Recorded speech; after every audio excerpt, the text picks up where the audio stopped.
vamos a tener ahora la lectura en la palabra del Señor en la carta a los Romanos, en el capítulo 16. Ya es el último de los capítulos.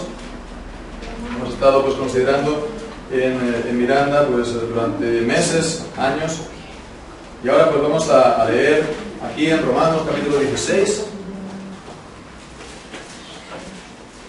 Dice así la palabra del Señor: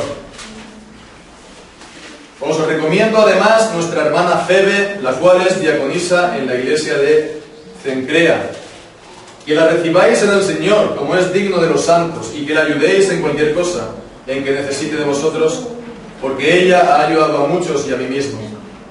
Saludad a Priscila y a Aquila, mis colaboradores en Cristo Jesús, que expusieron su vida por mí, a los cuales no solo yo doy gracias, sino también todas las iglesias de los gentiles. Saludad también a la iglesia de su casa. Saludad a Epeneto, amado mío, que es el primer fruto de Acaya para Cristo. Saludad a María, la cual ha trabajado mucho entre vosotros. Saludad a Andrónico y a Junias, mis parientes y mis compañeros de prisiones, los cuales son muy estimados entre los apóstoles y que también fueron antes de mí en Cristo. Saludad a Amplias, amado mío en el Señor. Saludad a Urbano, nuestro colaborador en Cristo Jesús, y a Estaquis, amado mío. Saludad a Apeles, aprobado en Cristo. Saludad a los de la casa de Aristóbulo. Saludad a Herodión, mi pariente. Saludad a los de la casa de Narciso, los cuales están en el Señor.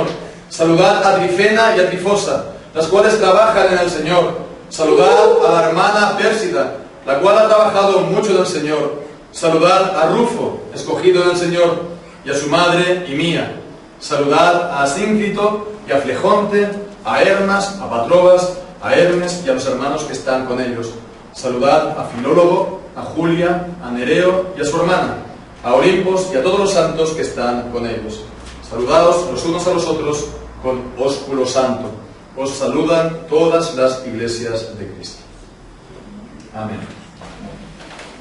Vemos esta sección del apóstol Pablo que es de saludos, ¿no? Y es sin duda pues los saludos más largos que da Pablo en todas sus cartas, y aún pues del resto de los apóstoles también, ¿no? Aunque en las cartas de los apóstoles hay al final pues saludos, pero no tan largos, ¿no? Entonces, bueno, podemos leerlo y podemos decir, bueno, ¿qué hay de tal vez interés aquí? Ciertamente pues no creo que haya generado esto mucha literatura, que haya dado de sí pues para que se escriban muchos comentarios o que se saquen pues muchas doctrinas destacadas, ¿verdad?, de la palabra de Dios. Pero a mí personalmente siempre me ha parecido uno de los pasajes más interesantes y también incluso más hermosos de toda la Escritura. Interesantes y hermosos, interesante por ver toda la cantidad de nombres que hay aquí, ¿verdad? Que hay aquí, que, bueno, pues que, no sé, está con nombres a veces a lo mejor un poco raros, pero también hermosos, porque, a ver, sabemos que hay otros pasajes, ¿no?, que nos hablan de Dios, y hay otros pasajes que nos hablan, pues, del amor de Dios. Hay, pues, otros pasajes que nos hablan de grandes doctrinas en la palabra, o incluso del amor entre los hermanos, entre los cristianos, que decir, por ejemplo, de 1 Corintios 13. Pero este es especialmente bello. ¿Por qué? Porque, pensemos, está hablando aquí de hermanos nuestros que no conocemos. Y que, bueno, pues hace 2000 años aproximadamente que pues partieron para estar con el Señor. Y sin embargo, Dios ha querido que sus nombres estén inscritos y que nosotros los conozcamos. Y podríamos decir, no, mira, es que es la sección de los saludos y es normal. Y sí, es normal. Eran los conocidos de Pablo, los cuales él quería saludar. Pero más que esto, pensemos que la Biblia es palabra inspirada por Dios, es palabra inspirada por el Espíritu Santo. Con lo cual vemos que el Señor, por su Espíritu, ha querido que sus nombres estén inscritos en este libro, para que nosotros los conozcamos, ¿verdad? Y conozcamos además algo de ellos, y conozcamos además algo de su ministerio, de su testimonio, de su obra. Entonces él ha querido que estos nombres reciban una, se puede decir, alabanza especial, ¿verdad? No solamente en los tiempos de los apóstoles, sino a lo largo de todas las épocas, de todos los siglos. Y pensemos que es algo también parecido. También los nombres de los amados de Dios, de sus elegidos, de sus queridos, el Señor los ha inscrito. ¿Dónde? En el libro de la vida. Él es conocido, el libro, solamente por Dios, pero llegará el momento cuando el Señor lo despliegue y dé a conocer a todos los inscritos, a todos los que Él ha puesto en el libro de la vida. Entonces vemos esto, ya solamente por esto, pues es algo también grande. Pero también vemos que es algo interesante lo que aquí se nos dice. Porque aquí nos está, de lo que se nos dice, y aunque solamente sea de los nombres, esto nos está evocando también, pues, bueno, la ciudad de aquel entonces, ¿verdad? La iglesia de aquel entonces en Roma. A Roma y a los creyentes que había en ella. Te puedes un poco ambientar, te puedes un poco imaginar aquellos creyentes que vivían en la ciudad del imperio, en la gran ciudad imperial. Y bien, pues habremos visto seguro más de alguna película, ¿verdad?, de los cristianos en Roma. Bueno, pues una de ellas, creo que una de las mejores, pues podría ser, seguramente la habremos visto, esta película del Quo Vadis, ¿no?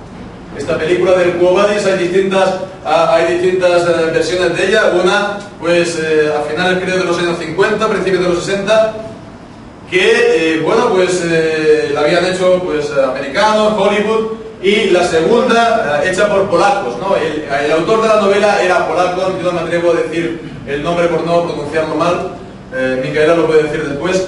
Entonces, bueno, la de hace unos escasos pocos años se filmó otra nueva película de Quo Vadis, y bueno, la verdad es que tanto de una como la otra, pues vale la pena verla, ¿no? La vimos ahora unos meses y bueno, estaba yo pensando de volverla a ver cualquier día de estos.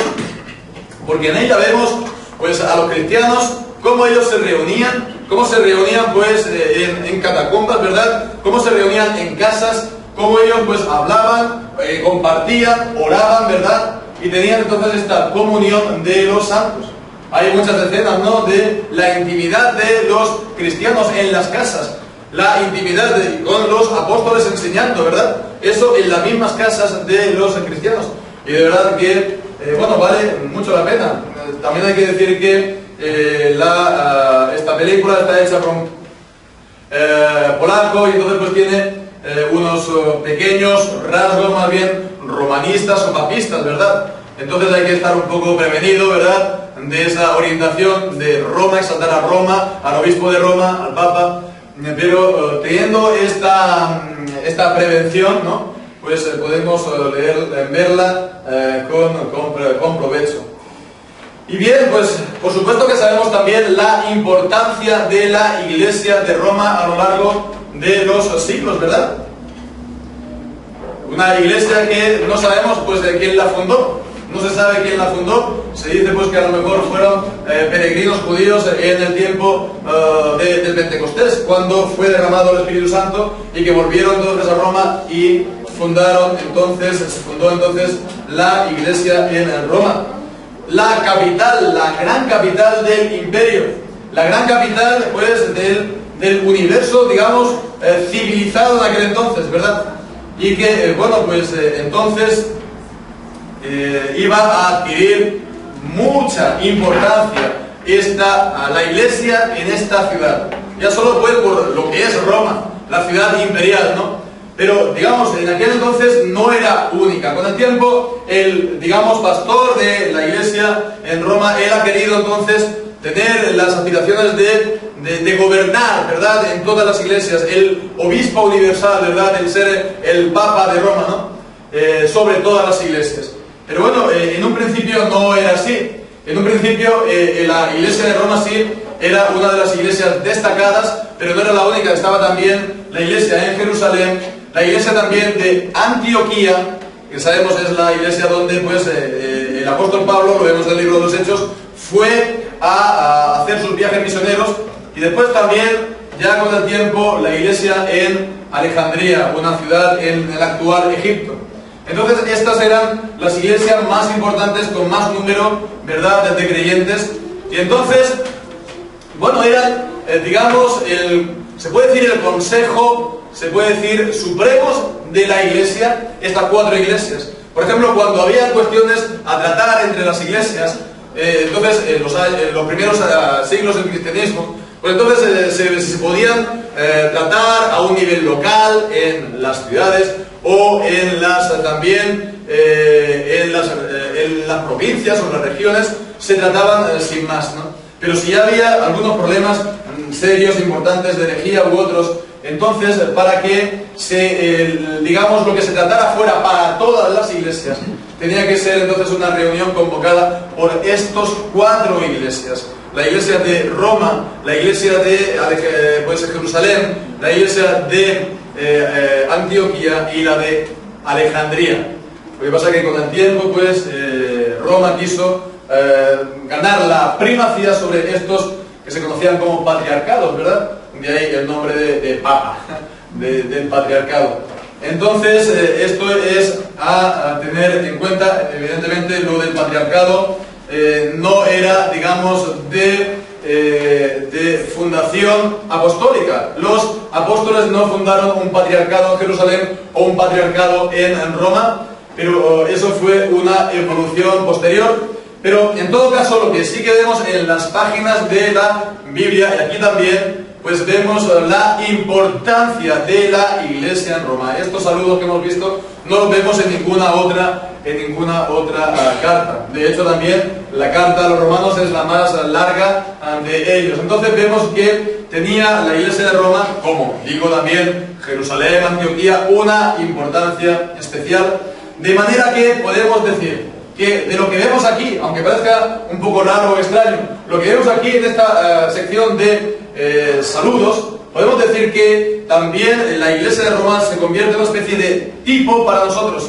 Tipo en el sentido de modelo, en el sentido de patrón. Las cosas que vemos aquí, pues las podemos también recibir para esperar también nosotros y llegar, por la gracia de Dios, también a reproducirlo entre nosotros. Un tipo, entonces, general de la iglesia con unas características que vamos a ver, pues, a continuación. 4 hay de ellas, ¿no? 4 características. Y la primera de ellas es que vemos, es en primer lugar, una iglesia grande. Es una iglesia grande. Entonces, bueno, si empezamos a contar los nombres a los cuales saluda Pablo, pues lo podemos hacer. Yo he hecho la cuenta, me pueden fallar las cuentas, pero a mí me han salido 28 personas. 28 personas, 20 hombres y 8 mujeres, que Pablo conoce y saluda en la iglesia de Roma. Podemos imaginarnos esto, ¿verdad? 28 personas vienen ahora aquí esta tarde. ¿Dónde los metemos, verdad? Con los que ya somos. Entonces, bueno, pues ya tendríamos que buscar otro local, ¿no? Entonces, bueno, pensemos esto, que era solamente aquellos pocos que conocía Pablo. Eran aquellos pocos que conocían Pablo. Entonces, vemos, era una iglesia grande. Era una iglesia grande. Y podemos decir, no, claro, es que es normal, porque es la capital del imperio, ¿verdad? Pensemos que Roma en aquel entonces tenía más de 1 millón de habitantes. Dice, bueno, pues aunque sea solamente pues proporcionalmente, pues 1.200.000 habitantes, pues proporcionalmente tiene que ser una iglesia grande, sí. Vale, bien, pero fijémonos que no es solamente una gran cantidad de gente, también vemos hasta dónde alcanzó, digamos, el Evangelio. Vemos en la carta a los Filipenses en el capítulo 4, Filipenses capítulo 4 y en el versículo 22, ya al final de la carta, también en la sección de saludos. Vemos aquí 4:22, Pablo está escribiendo desde Roma y dice, todos los santos os saludan y especialmente los de la casa de César. Los de la casa de César. Es decir, que se trata de la casa del emperador romano. ¿Qué significa esto? Se trataba entonces de algún esclavo, porque en aquel entonces la casa comprendía también a esclavos. O se está refiriendo aquí a algún familiar del emperador. ¿Quién fue este? No lo sabemos por la historia, no tenemos nosotros, digamos, por la historia el nombre de aquel de la casa que fue cristiano. Sin embargo, tenemos este testimonio: hubo uno de la casa de César, que aunque fuera un mismo esclavo, da igual, era uno de los esclavos más importantes que había en todo el Imperio Romano. En todo caso, vemos que podría ser también un familiar, aunque sea lejano. Era entonces una persona muy, muy importante en aquel entonces. Entonces vemos que la iglesia de Roma, que no sabemos bien cómo creció, cómo se fundó, pues vemos que llegó hasta los más altos estamentos, ¿verdad?, de la ciudad de Roma. Y esto, vemos, no es algo solamente propio de la iglesia en Roma. Porque, por ejemplo, podemos mirar esto mismo en la iglesia de Jerusalén. En la iglesia de Jerusalén, en el capítulo 21 de los Hechos, vemos que Pablo viene en la carta a los romanos, en el capítulo 15, Pablo está diciendo que va a ir a Jerusalén a traer una ofrenda que se había recogido entre las iglesias de Grecia. Entonces iba a ser esa iglesia para los pobres que están en Jerusalén. Entonces, en el libro de los Hechos vemos cómo él llega y trae esa ofrenda a los hermanos en Jerusalén. Y leemos entonces en el capítulo 21 y en el versículo 20, dice que cuando estaba Pablo entonces con los apóstoles, y los apóstoles les dicen, cuando ellos lo oyeron, glorificaron a Dios, le dijeron: ya ves, hermano, cuántos millares de judíos hay que han creído y todos son celosos por la ley. ¿Cuántos millares hay que han creído y todos son celosos por la fe? Y yo cuando leo esto veo aquí unas palabras de gozo, de alegría, ¿no? Mira, Pablo, ¿cuántos hay? Hay millares que han creído y que son celosos por la palabra del Señor. Entonces, fijémonos, gozo porque los apóstoles habían estado con Jesús desde el principio. Y cuando Jesús los llamó, estaba Jesús y solamente ellos. Al principio eran solamente, ¿cuántas personas? 12 personas.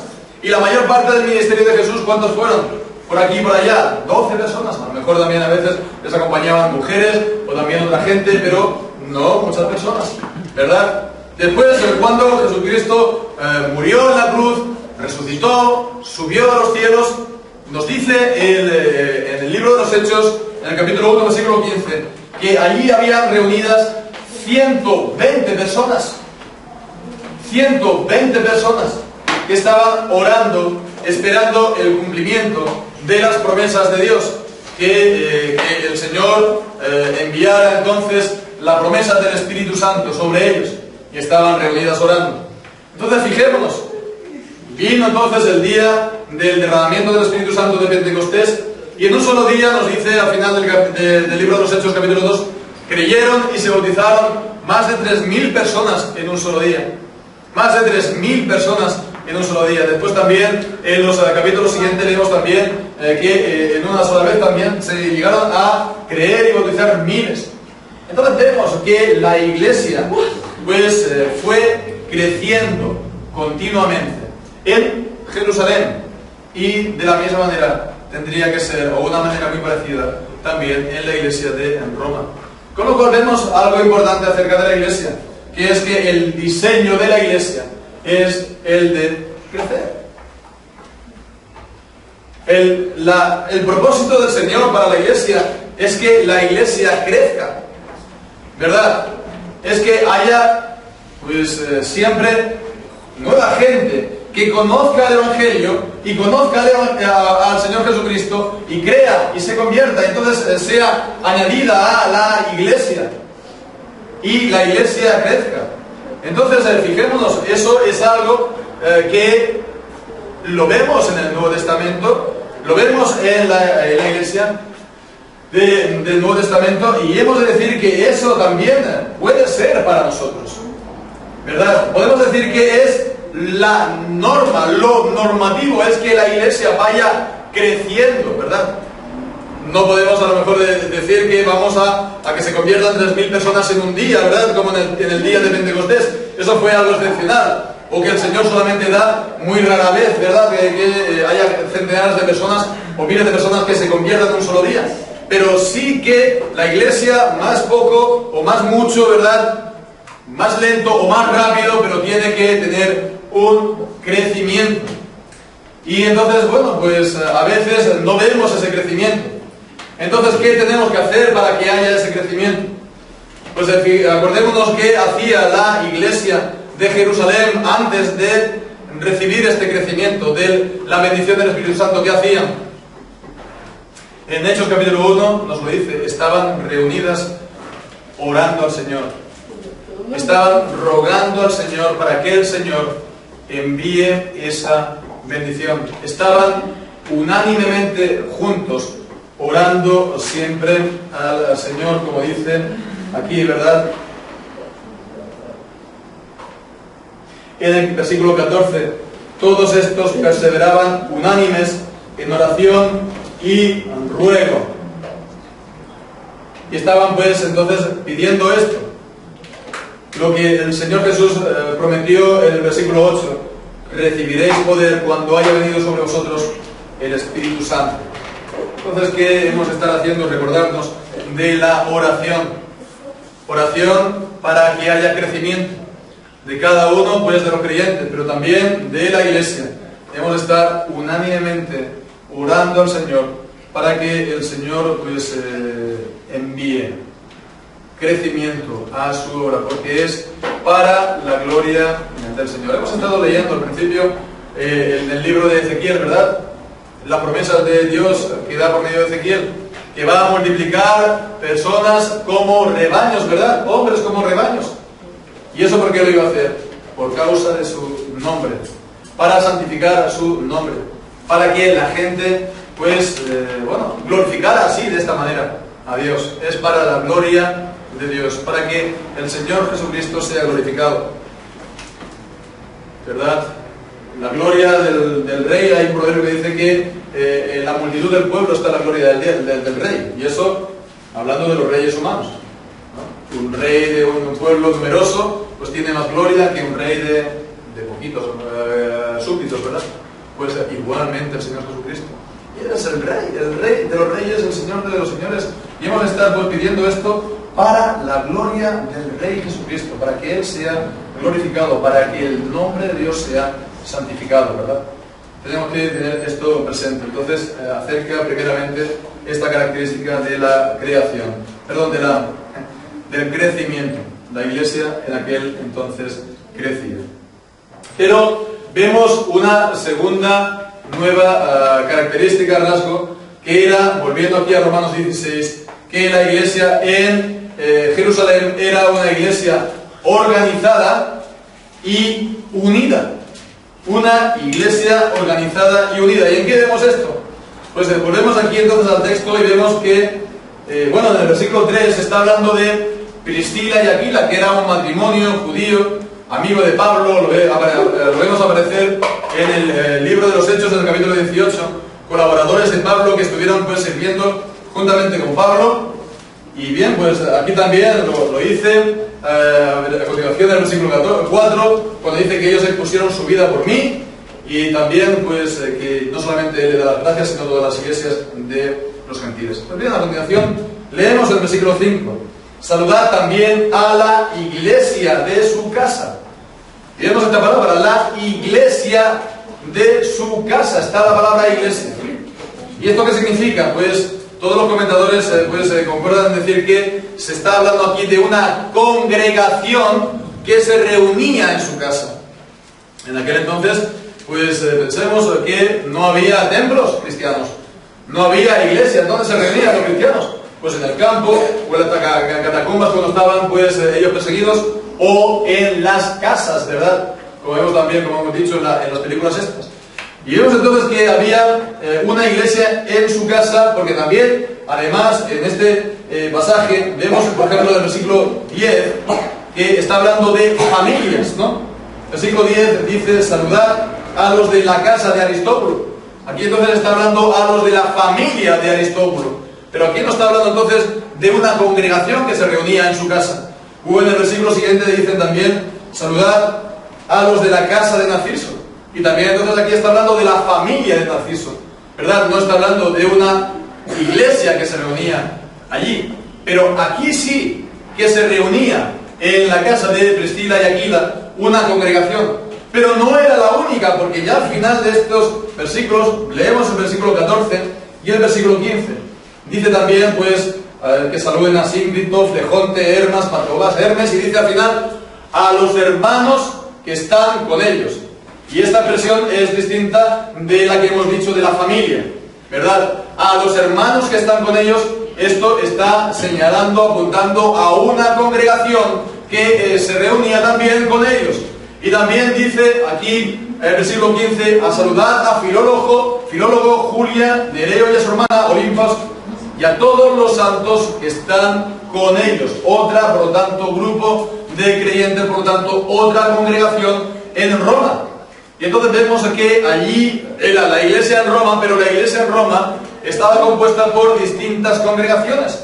Y eso era normal, ¿no? Si tenían que ser miles, como hemos visto, pues entonces es normal que no se pudieran reunir todos en el mismo lugar, ¿no? Las catedrales todavía no se habían construido, tendrían que esperarse pues más de 1000 años todavía a construirse las primeras catedrales. Entonces pues es normal que se dividiera, por lo tanto, la iglesia en distintas congregaciones. Y esto también es algo importante. Unas congregaciones, tiene que haber unas congregaciones de una talla también pues suficiente, pero tampoco excesiva. Porque hemos dicho que, bueno, la iglesia tiene que crecer. Pero bueno, a veces pues parece que haya una especie de obsesión, fijación, para que tengamos aquí una mega iglesia, ¿verdad? O una especie de catedral, ¿no? Pues iglesias de 13.000, 15.000, 20.000 o hasta 30.000 miembros que hay a veces, ¿no? Y después, ¿cómo es posible que sea una iglesia de 30.000 personas y que se reúnen, ¿verdad? ¿Cómo se van a conocer ellos? ¿Cómo van a tener ellos comunión los unos con los otros, ¿verdad? Entonces, pues, más que el principio de, entre comillas, catedrales, hemos de tener también, de seguir el, entre comillas, principio de parroquia, ¿verdad? Es decir, de pequeñas congregaciones cerca, ¿verdad?, del lugar donde viven los hermanos, que de eso es lo que significa la palabra parroquia, al lado de la casa. Y bien, pues entonces que sea de una talla suficiente, pues no sé, 100, 200 personas, crece más allá, pues entonces, bueno, vamos entonces a abrir otra congregación en otro lugar, en otro punto, ¿verdad? Y de esta manera, pues se pueda crecer la iglesia y el número de congregaciones. Y es algo también a tener en cuenta lo que aquí vemos, porque estas distintas congregaciones no iban cada una por su cuenta y riesgo. Las distintas congregaciones, todas ellas formaban la iglesia en Roma. Está escribiendo distintas congregaciones, pero todas ellas son la iglesia en Roma. Entonces, vemos, esto es también importante, porque en una iglesia, en una ciudad puede haber distintas congregaciones. Bueno, de hecho, ahora también lo hay, ¿verdad? Porque hay distintas, en el mundo evangélico, distintas denominaciones, ¿verdad? ¿Y por qué hay distintas denominaciones? Bueno, pues porque en principio vemos que es porque no son iglesias confesionales, que ya no siguen las confesiones de fe de la Reforma, ¿verdad? Porque si las siguieran, pues entonces sería lo que era del tiempo de la Reforma, y lo que vemos aquí, que en una ciudad habría distintas congregaciones, sí, pero no serían pues cada uno por su lado, sino que serían todas, pues estarían organizadas y unidas entre sí. Habría esta unidad de la iglesia, unidad de las distintas iglesias. Entonces, bueno, pues esperemos que podamos, sí, crecer, ¿verdad? Podemos crecer, pero de la manera que vemos aquí, para no solamente hacer una congregación talla catedral gigantesca, sino pues que se vaya expandiendo también en una gran ciudad como aquí, o en pequeñas ciudades, o en pueblos, ¿verdad? Esto es la idea de la iglesia, que ha de ser unida y también organizada. Bien, pues vemos esto sería la segunda de las características. La tercera de las características es que la iglesia en Roma era también una iglesia dinámica. Una iglesia dinámica. Una iglesia dinámica es algo que, vamos, que no está quieto, ¿verdad? Es algo que se mueve. Y esto lo podemos ver haciendo un pequeño repaso de lo que dice aquí el apóstol Pablo. El apóstol Pablo, pues, está hablando aquí, en primer lugar, de Priscila y Aquila, ya hemos dicho. Ellos, pues, habían sido colaboradores de Pablo en Grecia, y ahora estaban en Roma. Ellos se habían, por lo tanto, desplazado, a lo mejor por motivos laborales, pero ahí estaban, en Roma. Pero no solamente ellos, vemos el versículo 7. Dice allí Pablo: saludad a Andrónico y Junias, mis parientes. Mis parientes. Eran parientes de Pablo. Pablo no era de Roma, Pablo era de Tarso, ¿verdad? Entonces eran parientes. Dice que ellos habían sido también compañeros de prisiones, es decir, que ya sea con Pablo o no, ellos habían estado presos por el Evangelio, no en Roma. Entonces, bueno, ellos habrían estado, no eran de Roma y ahora estaban en Roma. ¿Por qué? Por motivos laborales, tal vez, pero ellos, vemos, eran colaboradores también de Pablo, por lo tanto también siervos, trabajaban en el Evangelio. Bueno, el caso es que ahí estaban en Roma. Versículo 9, vemos ahí otro caso: saludad a Urbano, nuestro colaborador en Cristo Jesús, que está aquí, amado mío. Estos habían estado, por lo tanto, también, pues seguramente juntamente con Pablo, colaborando con Pablo, ¿verdad? En sus viajes aquí y allá, y ahora estaban otra vez en Roma. Y también vemos ahora en el versículo 11, otro pariente de Pablo: saludad a Herodión, mi pariente, otro pariente de Pablo. Entonces, este tampoco sería originario de Roma, ¿verdad?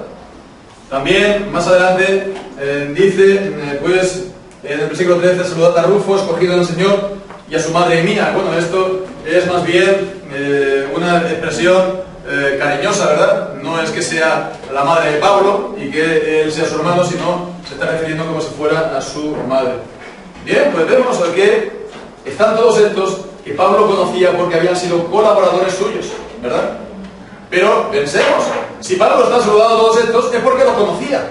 ¿Y dónde los conocía Pablo? Estas 28 personas. Pues no en Roma, porque Pablo no había ido a Roma. Entonces, ellos habían estado pues antes, pues no sé, en Grecia o en Jerusalén, vete a saber dónde. Bien. Entonces vemos que había ese movimiento de la gente, ¿verdad? Había una movilidad de los creyentes en aquel tiempo. Y bueno, pues hoy en día pues se habla, ¿verdad?, de la movilidad geográfica, ¿verdad?, de los trabajadores, ¿no? Bueno, pues para que conseguir trabajo, si no consigues trabajo aquí, oye, pues estás dispuesto a coger la maleta e irte a otro lugar, pues para tener más fácilmente trabajo, ¿verdad? Y hay veces que hay resistencia porque la gente pues le gustaría, a ser posible, tener el trabajo pues en la misma ciudad o pues incluso en el mismo barrio donde uno trabaja, donde uno vive, ¿no? Pero vemos que hay una movilidad geográfica. De hecho, pues la mayoría de los que estamos aquí, ¿no?, habéis venido de otros lugares, ¿verdad?, de otros países, incluso de otros continentes, pues pues por cuestiones de trabajo, esta movilidad, ¿verdad? Bueno, pues aquí tal vez haya algo de esto, de movilidad, pues por cuestiones de trabajo, no lo sé, pero vemos que aquí había muchos que estaban colaborando, ¿verdad?, con el Evangelio, obrando el Evangelio. Bien, pues esto es algo que no es tampoco pues fuera de lugar pensar que había gente que había ido allí por motivo de la obra, por motivo del Evangelio, ¿verdad? De la misma manera que a veces hay gente que se va a un sitio pues para ganarse mejor la vida, pues gente que también se vaya a un sitio pues para poder también allí vivir el Evangelio. Pensamos que eso ha sido así durante la vida, a lo largo de la historia. En el tiempo de la Reforma, ¿verdad?, donde había persecución, pues la iglesia o la ciudad de Ginebra, ¿verdad?, o las ciudades en Suiza, pues recibían a Colón, pues a refugiados de España o de Francia, de otros países donde no había libertad, y iban ahí, vemos, se movían, ¿verdad?, y aparecían ahí. O también, pues, en el Reino Unido, que bueno, fueron también colonos a Irlanda del Norte, o también pues se fueron a América. ¿Por qué? Porque en el sitio donde estaban no tenían la libertad para vivir el Evangelio, para vivir las congregaciones. Entonces pues se iban congregaciones enteras, ¿verdad?, a América, y implantaban pues allí nuevas congregaciones, ¿verdad?, pues estos del Mayflower, ¿no? Los peregrinos del Mayflower, fueron en congregaciones enteras. Y eso es por causa del Evangelio, y eso es por causa de la fe, no es solamente por causa del trabajo, ¿verdad? Está bien, por supuesto, pues moverse pues por causa del trabajo, pero también vemos que se puede hacer por causa del Evangelio. Y hemos, pues, por lo tanto, de estar dispuestos los creyentes de hacerlo tanto por lo uno como por lo otro. Tanto por lo uno como por lo otro, vuelvo a decir, ¿verdad? Entonces sí es necesario. Porque, a ver, pensemos, ¿qué es lo contrario? ¿Qué es lo contrario de esto? Pues, a ver, congregaciones en las que no se mueve nada, ¿verdad? Una congregación dinámica, en movimiento, hay gente que entra, gente que sale, que viene, que va. Pero lo contrario es congregaciones en las que no hay ningún tipo de movimiento. Siempre son los mismos, de generación en generación son los mismos, ¿verdad? Entonces, bueno, pues están ahí los clanes y muchas veces, pues a veces con sus tiranteces entre unos y otros, y lo que acaba de hacer muchas veces son las rupturas, ¿verdad?, de la iglesia, porque los mismos creyentes no se llevan muy bien entre sí. Y esto era lo que yo incluso conocí cuando fui convertido, hace ya unos cuantos años, ¿verdad? Era el panorama normal en las iglesias evangélicas, ¿verdad? Antes de que vinieran pues toda la gente, digamos, de fuera, hasta el año 95, 98, era esto así, el panorama de las iglesias. Y esto, gracias al Señor, ha cambiado. ¿Por qué? Porque ha habido este movimiento, ¿verdad?, que vemos aquí en la página de las Escrituras, y vemos pues también, bueno, a lo largo de la historia, y también, entonces es una bendición, ¿verdad?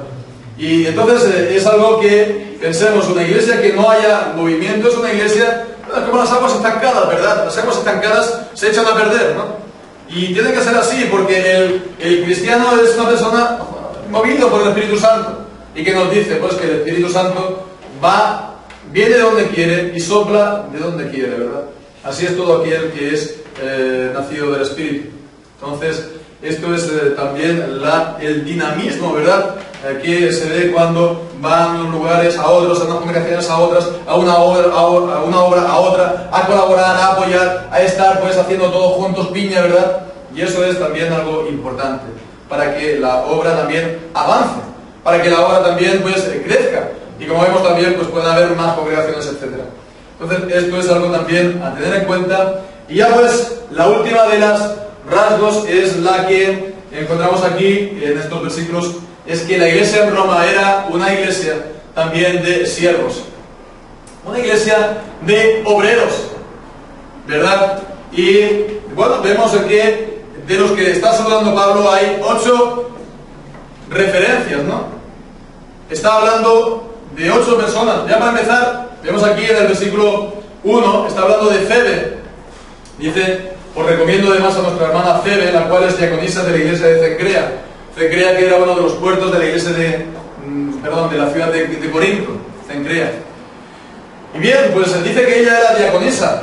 Diaconisa, bueno, hemos de decir que esta traducción, pues tal vez se tendría que tener en cuenta que originalmente, la Reina Valera original en 1602 era la palabra, más bien la persona que está al servicio de, ¿verdad?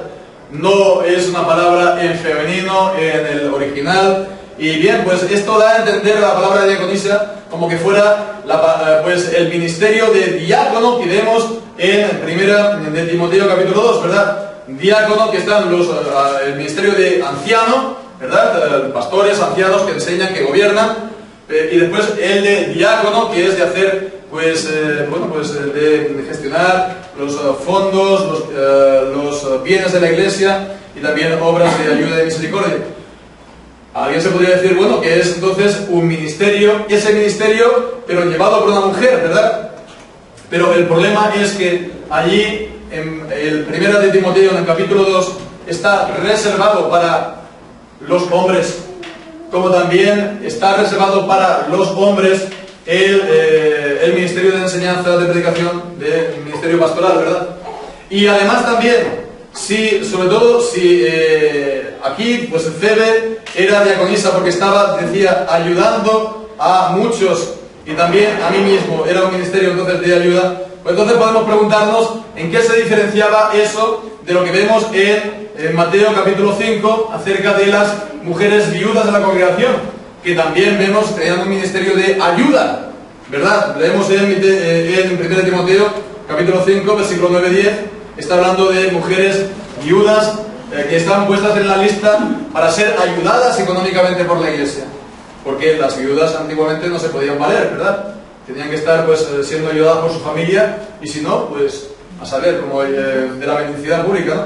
Pues entonces aquí la Iglesia se ocupaba de ellas también, y dice que se ha puesto en la lista solo la viuda no menor de 60 años, que haya sido esposa de un solo marido, que tenga testimonio de buenas obras, si ha criado hijos, si ha practicado la hospitalidad, si ha lavado los pies de los santos, si ha socorrido a los afligidos, si ha practicado toda buena obra. Entonces vemos, ¿no?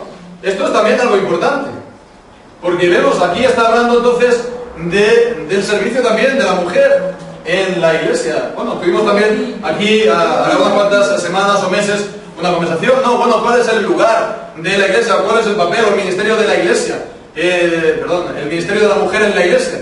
Bueno, pues no es el de la predicación, ¿verdad? Porque Pablo lo dice claramente, ¿no? No permito a la mujer enseñar o ejercer dominación sobre el hombre. Lo dice en 1 Timoteo, capítulo 2. Y es palabra del apóstol y es palabra, por lo tanto, del Señor. Pero vemos que hay un lugar para ella, por supuesto que lo hay. Vemos, pues, de ayudar, ¿no? De enseñar a las mujeres jóvenes, ¿no? De practicar la hospitalidad, de instruir, de ayudar, de estar orando, de estar un poco, pues eso, ayudando a la gente, ¿verdad? De visitar a enfermos, de interesarse por este, por el otro. ¿Y quién mejor, pues, para esto que las mujeres, verdad? Y bueno, pues esto también, las mujeres vemos aquí, pues, mayores. Entonces es algo a tener en cuenta, que las mujeres pueden servir de esta manera, por supuesto, para también dar, pues, el testimonio, para hablar a la gente, en fin, hay un lugar, por supuesto, ¿no? Hay un lugar y que se puede hacer y que se tiene que hacer, ¿verdad? Para que cada uno ministre según el don recibido de parte del Señor. Pero vemos no solamente la Febe, vemos más veces, leemos aquí a continuación, versículos 3 y 4, Priscila y Aquila, que eran colaboradores en Cristo, y ellos por ello, pues, bueno, tenían el reconocimiento de los demás, de Pablo, que le daba las gracias, y el resto de las iglesias de los gentiles. No solo ellos, leemos también en el versículo 6, saludad a María, la cual ha trabajado mucho entre vosotros. Vemos, se reconoce que ha sido, no solamente que ha trabajado, sino trabajado mucho entre vosotros. También vemos una mujer. Y también, pues, aquellos que habían estado también en prisiones, versículo 7, Andrónico y Junio, mis parientes y compañeros, que por ello también han sido muy estimados entre los apóstoles. Entonces se ha valorado, se ha reconocido la obra de ellos, incluso entre los apóstoles. Todos conocen, todos son conscientes de la obra que ellos hicieron, ¿verdad? Versículo 9 también dice, Urbano, nuestro colaborador en Cristo Jesús. Entonces, otro que está colaborando, otro que está también ahí trabajando. Como también en el versículo 12, ¿verdad? Y en este caso por 2 veces. Dice también, saludad Trífena y Trifosa, las cuales trabajan en el Señor. Y la amada Pérsida, la cual ha trabajado mucho en el Señor. Y vemos otra vez son mujeres, ¿no? La Trifena, Trifosa, Pérsida, y que han trabajado y trabajado mucho en el Señor. Y se les reconoce eso, y se les alaba por ello, ¿verdad? Y pues como decíamos al principio, Dios ha querido que sus nombres estén aquí escritos, pues también por eso, en reconocimiento también de su trabajo, ¿verdad? Porque sabemos lo que nos dice la palabra de Dios, ¿verdad? Que hemos de estar creciendo en la obra del Señor siempre, sabiendo que nuestra obra del Señor, nuestro trabajo del Señor no es en vano. 1 Corintios capítulo 15. El trabajo en el Señor no es en vano. Todo lo que hagamos en el Señor no es en vano. Entonces vemos, esto es también a poner juntamente con lo que veíamos, ¿no? Iglesia, pues dinámica, pues habiendo una iglesia que trabaja, ¿verdad? Es decir, que no sea solamente el pastor que trabaje. Por supuesto, el pastor tiene que trabajar, porque si no lo hace, pues él, que nos dice la palabra de Dios, el que trabaja en el Evangelio, coma del Evangelio. Hombre, pues si él está sostenido por el Evangelio, ha de trabajar en el Evangelio. Es normal que trabaje el pastor, ¿verdad? Pero si solamente lo hace el pastor, pues es un problema, porque él no lo va a poder hacer todo, ¿verdad? Y entonces va intentando empujar a la gente, y bueno, pues la gente que no se mueve. Vemos, todos los creyentes han de estar ministrando según el don que han recibido del Señor.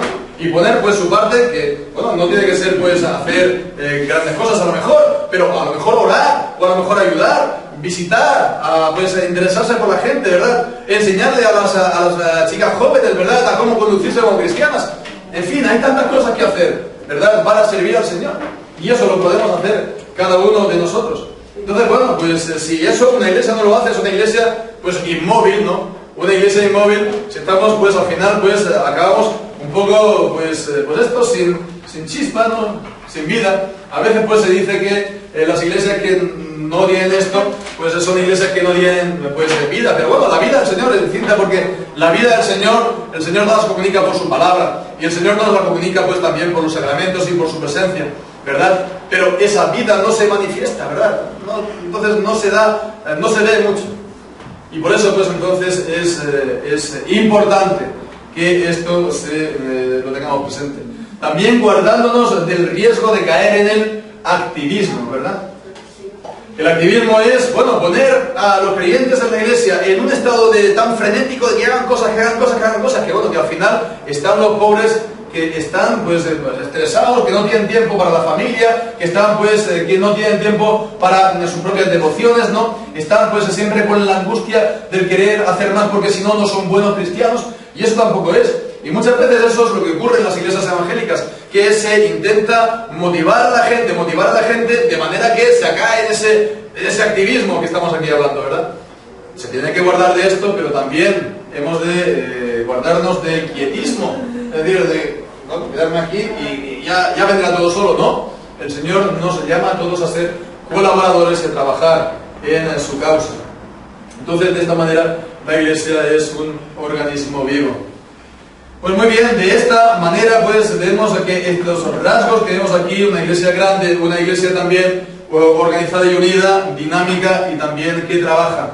Esto es, digamos, lo que podemos sacar de estos pasajes de los saludos, ¿no? Que también pues podemos, decíamos, ¿no? Imaginarnos pues todo esto, lo que tendría que ser en la iglesia en aquel tiempo, ¿no? Si tomamos un poco pues lo que hemos visto en las películas, ¿no? Pues podemos imaginarnos a estos hermanos nuestros pues vestidos con las togas, las largas ropas de romanos, que estaban pues andando por estas calles de Roma, al lado de esos majestuosos edificios, pues esas callejuelas estrechas, llenas de gente, ¿no? Que estaban además reuniéndose, como vemos, por las casas, que también pues, después en las catacumbas, ¿verdad? Cuando viene la persecución, no vendría mucho más tarde, porque la primera inscripción que se data en las catacumbas es del año 75 después de Cristo. Según los comentadores, Romanos fue escrita en el año 58. Entonces, pues en muy poco tiempo después ya vendrían las primeras persecuciones. Y estarían estos hermanos que estamos aquí nombrados, pues estarían reuniéndose de esta manera. Luego muchos a lo mejor morirían como mártires y serían echados a lo mejor al ruedo para que lucharan con animales vivos, ¿verdad? Y que dieran por lo tanto también pues su vida por causa del Evangelio. Entonces vemos a estos cristianos aquí en este momento, ¿verdad? Que todavía pues ellos no sabían lo que se les venía. Y bueno, lo vemos que estaban pues trabajando, ellos estaban orando juntos, estaban compartiendo, creciendo, serían iglesias sanas, sin problemas doctrinales. No los vemos en la carta a los romanos que Pablo estaba combatiendo herejías como en otros lugares. Entonces tendría que ser una iglesia verdaderamente modélica, una iglesia verdaderamente llena de gozo, ¿verdad? Del Señor y de sus dones y de sus frutos. Una iglesia que camina en la verdad y que está siendo bendecida por el Señor. Entonces el gozo de estar, ¿verdad? Los hermanos, ¿verdad? El gozo de estar el Espíritu Santo, por lo tanto, derramado en abundancia en la iglesia. Y entonces andar de esta manera en la presencia del Señor, siendo templo del Espíritu Santo. Entonces decíamos que esto es un pasaje importante, es un pasaje también hermoso, y porque vemos la iglesia de Roma al final aquí. Vemos la iglesia de Roma, y la iglesia de Roma, pues como todas las iglesias, es algo importante, porque la iglesia, pensemos, es la esposa de Cristo. La iglesia es pues el cuerpo de creyentes que va a ser presentado en el último día en las bodas del Cordero. Y como dice en Efesios capítulo 5, será presentado como un cuerpo sin mancha, ni arruga, ni cosa semejante. ¿verdad? Una iglesia santa, habiendo sido purificada con el lavamiento del agua por la palabra, siendo pues limpia y santa para el Señor. Entonces es la esposa de Cristo.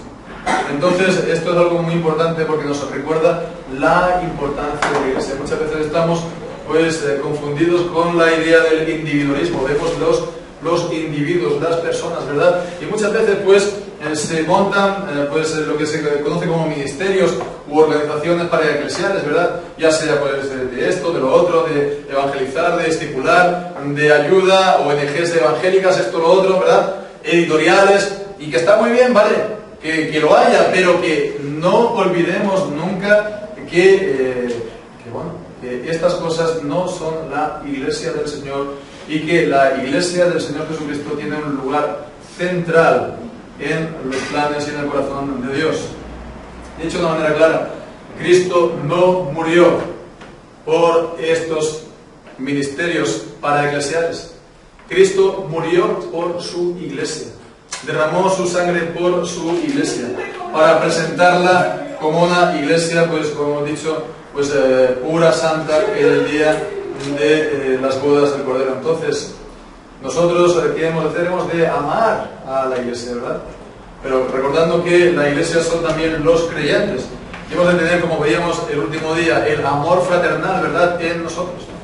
Porque si no tenemos el amor para con los hermanos, ¿cómo mora en nosotros el amor de Dios? Vemos este amor en la última palabra que dice: saludaos los unos a los otros con ósculo santo. Ósculo es un beso santo, ¿verdad? Aquí puede demostrarse de esa manera pues el afecto entrañable entre los cristianos. Y bien, pues vemos también ese saludo, dice: os saludan todas las iglesias de Cristo. Y esta es la comunión de los santos, esta es la comunión de todos los santos, esta es la comunión de toda la iglesia universal del Señor Jesucristo. Y bien, pues esta es la que los cristianos tenemos. Tenemos esa comunión de los santos, con todos los santos, con todas las iglesias, ¿no? Y entonces hemos de tener este amor por los hermanos, que en definitiva es el amor de Dios por su pueblo, el amor de Dios por nosotros, ¿verdad? Entonces tengamos esto bien en vivo, y que el Señor por su gracia nos ayude a ser cada vez más conforme a su voluntad. Que así sea.